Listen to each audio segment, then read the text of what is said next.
L'autoroute Yamoussoukro-Ouagadougou, le poste de contrôle juste apposé de l'Aléraba, le port sec de Ferkessédougou, l'aménagement de 1000 hectares de bas-fonds, la construction d'ouvrages hydrauliques multi-usages. Voici les 5 projets soumis aux investisseurs par la conférence Investis dans l'UEMOA. Ces 5 projets totalisent un financement global d'environ 3 500 milliards de francs CFA. Les projets sont ceux, effectivement, issus de la conférence Investir dans l'UEMOA du 9 septembre 2014 à Dubaï. Il reste entendu que les investisseurs ici présents sont prêts et disposés à examiner tout nouveau projet que le gouvernement souhaiterait leur soumettre. En attendant d'élargir son portefeuille, le gouvernement exhorte les investisseurs à concrétiser d'ici à la fin de l'année les 5 projets déjà présentés. Je noterai en particulier l'assainissement du cadre macroéconomique, la prise d'un code des investissements attractifs, la nette amélioration du climat des affaires et le renforcement de la sécurité en Côte d'Ivoire. Cette réunion plénière entre dans le cadre d'une plateforme de communication organisée par l'Union économique et monétaire ouest-africaine. L'initiative Investis dans l'UEMOA fait suite aux orientations et recommandations de la conférence des chefs d'État visant à diversifier le partenariat au sein de l'UEMOA. La lutte contre le paludisme engagée par le gouvernement ivoirien va se poursuivre et même s'intensifier. Car pour les 3 prochaines années, le Fonds mondial qui soutient la Côte d'Ivoire a accepté d'injecter 76 milliards de francs dans la lutte. C'était à l'ouverture de l'atelier bilan du projet Malaria R8 volet communautaire intitulé « Passage à l'échelle des interventions de lutte contre le paludisme en Côte d'Ivoire dans un contexte de reconstruction nationale piloté par CARE International ». Il s'agit de faire le bilan de la performance de la subvention sur la durée de mise en œuvre de la phase 2 qui s'est achevée le 31 décembre 2014. À ce jour, 43% des consultations sont liées à cette maladie qui a des conséquences graves sur l'économie. Pour Mme Adiko Rosine, représentante adjointe de CARE Côte d'Ivoire, les efforts accomplis au cours des 5 dernières années sont notables car de 50% de taux de réduction de la mortalité comme objectif, l'Afrique est passée à 54%. Il est nécessaire que chacun à son niveau s'implique dans la lutte. Pour la sensibilisation à l'utilisation des moustiquaires et à l'assainissement de l'environnement, qui est un volet clé dans la lutte. Le round 8, phase 2, qui vient de prendre fin, a débuté en janvier 2012 pour une enveloppe de plus de 20 millions d'euros et a permis de distribuer 1,8 million de moustiquaires, de retrouver 45 650 femmes enceintes perdues de vue et de former 1133 relais communautaires, de sensibiliser 1188 millions de personnes.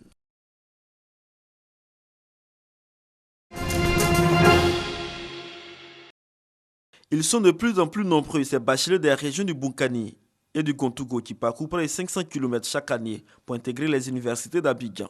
Bien des fois, leur succès au bac devient un lourd fardeau à porter pour eux-mêmes et pour leurs familles. Recherche de tuteurs, difficultés financières ou dépaysement. Le dépaysement justement, Prince Kodjo, major de la région du Kontougo, le vit actuellement.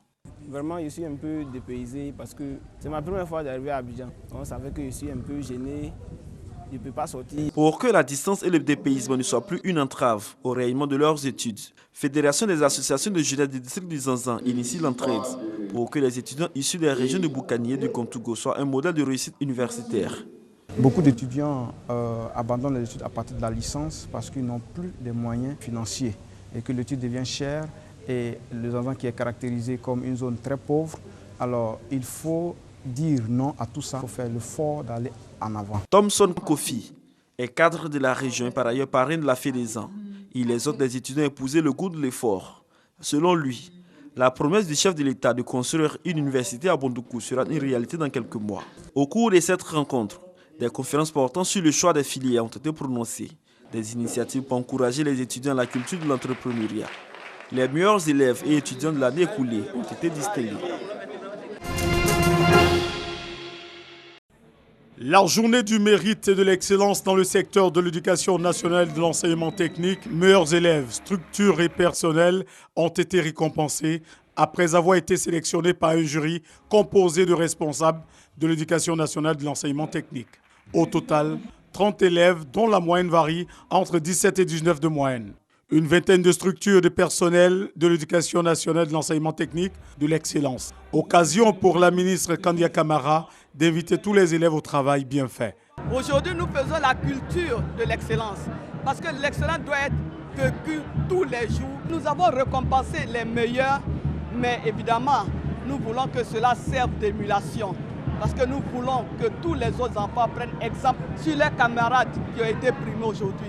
Les récipiendaires disent leur joie et entendent continuer le travail. Je viens d'être primé pour le premier prix bac série D et aussi pour le prix de la meilleure élève fille bac série D. C'est le fruit de tous mes efforts durant l'année 2014 qui vient de s'achever. C'est ma détermination, mon engagement au travail, par le soutien de mes parents, tous mes encadreurs, mes enseignants, mes amis qui n'ont cessé de me donner des conseils pour pouvoir persévérer. Je voudrais surtout dédier cette distinction à tous mes personnels, aux censeurs, aux professeurs, aux éducateurs, aux gardiens, aux manœuvres. C'est tous ces personnels-là qui ont œuvré pour transformer, pour bâtir le collège moderne. Et le collège moderne number one, comme on l'appelle chez nous, à Boisfly. Vous pouvez demander à vos personnels de travailler, mais il faut qu'ils acceptent. Et quand ils acceptent, c'est vraiment une grâce. Les lauréats ont reçu des médailles et des enveloppes allant jusqu'à 1 500 000 francs CFA. Faire de l'élite jeune le porte-flambeau de compétences et de valeurs auprès de la nation ivoirienne, le Club des Amis de l'Excellence entend s'appuyer sur 3 piliers, les parents d'élèves, le système éducatif et les décideurs. Pour cette association, la jeunesse a besoin d'être formée, encadrée et orientée pour devenir un modèle. À cet effet, elle organise un forum autour du thème « Préservons l'évidence démocratique pour une Côte d'Ivoire émergente » en 2020. C'est comme un projet pour lequel nous sollicitons l'appui des partenaires au développement, des institutions de la République, afin de donner les moyens techniques, institutionnels et financiers pour pouvoir mettre en pratique ce programme qui vise à faire de la jeunesse excellente le cadre de valeurs de demain. Ce forum, aussi une occasion pour le ministre de l'Enseignement supérieur et le représentant résident de l'UNESCO d'exhorter les élèves et étudiants à une prise de conscience. L'excellence, ce n'est pas un don, c'est une culture, c'est du travail, c'est des efforts et quelquefois même c'est des sacrifices. Pour pouvoir être excellent et devenir celui que vous rêvez d'être plus tard demain, il faut d'abord commencer par avoir confiance en vous-même. Ensuite, il faudrait que vous soyez sérieux dans tout ce que vous entreprenez. Il faut toujours faire plus que ce qu'on vous demande. L'association Le Club des Amis de l'Excellence est créée en 2011. Elle est basée à Abidjan et intervient dans l'encadrement des meilleurs élèves sur toute l'étendue du territoire avec 5 bureaux régionaux. 16 millions de francs CFA, c'est le montant des récompenses des lauréats de la première édition d'Africa Web Festival, co-organisée par l'agence Madingo et la radiodiffusion télévision ivoirienne RTI. 14 candidats ont empoché chacun 1 million de francs CFA par prix. Par contre, 2 lauréats ont reçu individuellement 2 millions de francs CFA. Koulibaly Seydou avec ses films Founon, Le génie du fer et Gla, le masque en pays oué. Et Jean-Eudes Opoku avec ses 2 réalisations, Le voile déchiré et Grain Boniche. Je dis merci à Africa Web Festival qui nous donne l'occasion de s'exprimer et nous encourage de se remettre au travail. Nous comptons avec ces 1 million, ces soutiens à la production pour les projets futurs. Donc nous allons encore travailler, nous allons tomber en bourse, comme on le dit dans le jargon ivoirien, sortir des idées et aussi les mettre en produits finis pour pouvoir postuler pour l'édition prochaine. Je crois que c'est un festival qui vient à point nommé. Nous sommes à l'ère du numérique et la Côte d'Ivoire ne peut pas être en marge de cette avancée-là. Et donc pour nous, être lauréat aujourd'hui, c'est une joie. Les organisateurs de ce festival comptent aller de l'avant.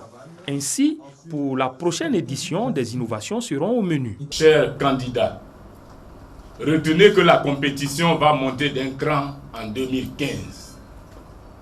Si Africa Web Festival et sa première édition vous ont surpris, la deuxième édition ne saurait vous surprendre. Pour Madingo et la RTI, les 2 sociétés coproductrices de l'événement, C'est le lieu d'inviter les professionnels de la production audiovisuelle, les développeurs d'applications et les startups à participer à l'édition 2015 de Africa Web Festival qui pointe déjà à l'horizon. J'espère que demain, ces éléphants du web ivoiriens gagneront d'autres trophées, des trophées panafricains, voire internationaux. Vive le monde du numérique, vive la Côte d'Ivoire. Africa Web Festival a enregistré pour la première édition plus de 2000 visiteurs par jour et 105 candidats. La deuxième édition est prévue du 3 au 5 décembre prochain. L'université ivoirienne a, lors de la décennie de crise, été le lieu privilégié de l'exacerbation des tensions politiques. Le constat est fait par les Nations Unies en Côte d'Ivoire et à l'approche des échéances électorales d'octobre 2015, une campagne de sensibilisation est lancée. Objectif, initier les étudiants des universités et des grandes écoles de Côte d'Ivoire à la culture de la paix. Cette campagne est donc pour vous une opportunité d'initier des actions fortes et de prendre des engagements concrets, soutenus en faveur d'un environnement apaisé. Dans cet amphithéâtre de l'université Félix Houphouët-Boigny de Cocody, un nombre important d'étudiants venus à l'appel du ministre de tutelle pour Gnamien Konan. L'heure est au culte de l'effort et au dialogue plutôt qu'à la violence. L'élection présidentielle 2015 est pour nous, acteurs de l'enseignement supérieur, une chance pour rattraper nos erreurs et veiller à ce que plus jamais le milieu universitaire ne soit le théâtre de barbarie et d'atrocités à cause de la politique. Période choisie pour la campagne du 26 février au 18 juin prochain. Occasion pour Charles Kofi Dibi, ministre d'État, ministre des Affaires étrangères représentant le Premier ministre président de la cérémonie, d'encourager cette initiative des Nations Unies en Côte d'Ivoire. Renoncer à la violence en période électorale, le message est déjà présent dans les esprits. On peut juste dire aux étudiants de se concentrer d'abord sur ce pourquoi ils sont là. Les études, les élections, certes ça les concerne, mais tu vas juste poser ton vote dans le bulletin et puis tu reviens. Des ateliers, des plages de détente, de réflexion et de sport meubleront ces moments consacrés à la paix dans l'environnement étudiantin et même scolaire en Côte d'Ivoire.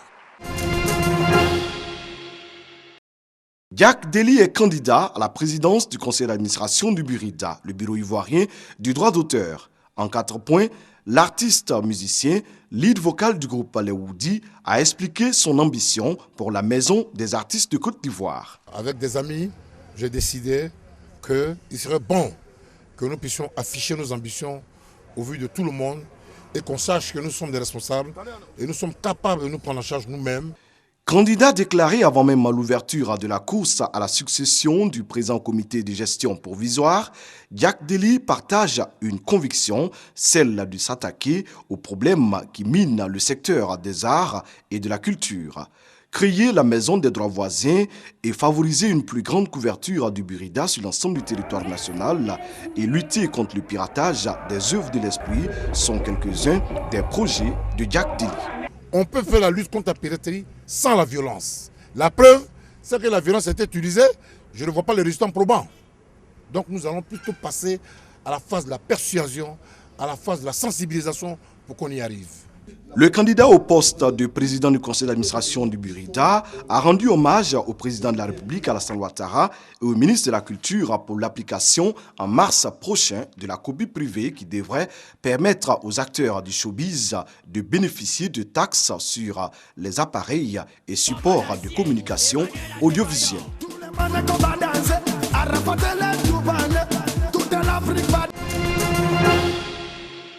Les djihadistes du groupe État islamique ont réduit en miettes des trésors préislamiques. Dans cette vidéo diffusée hier par les islamistes, on les voit détruire des antiquités, notamment dans le musée de Mossoul. La destruction de ces œuvres des périodes assyriennes et hellénistiques rappelle la démolition des Bouddhas de Bamiyan par les talibans en 2001 en Afghanistan.